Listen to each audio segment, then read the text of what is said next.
The secret things belong to God. That's why everybody doesn't have it. The secret things belong to God. That's why it's not accessible to everybody. Ladies and gentlemen, the person that activates every letter of the Bible is Jesus, because he is the Word. And the Word became flesh and dwelt among us, and we beheld his glory. And that glory is the glory of God in the face of Jesus Christ. I pray for somebody under the sound of my voice.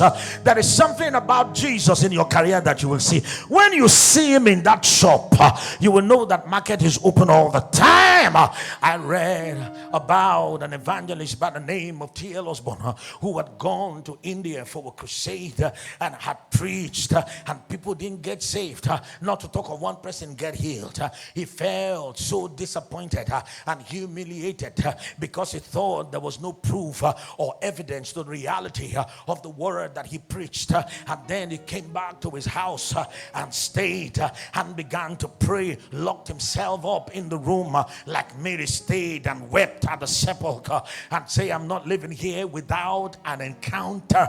I'm not just satisfied with what I heard in church. I'll be like the Berean Christian. Listen to me, child of God. Do you want real transformation? You have to know how to get it by getting off from your seat after church and taking the word and say, I want to get to the bottom of this. I want to get to the reality of this.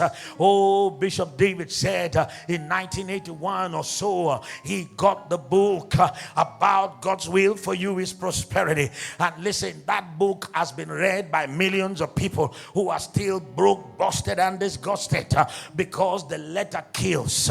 But he went to a mountain 3 days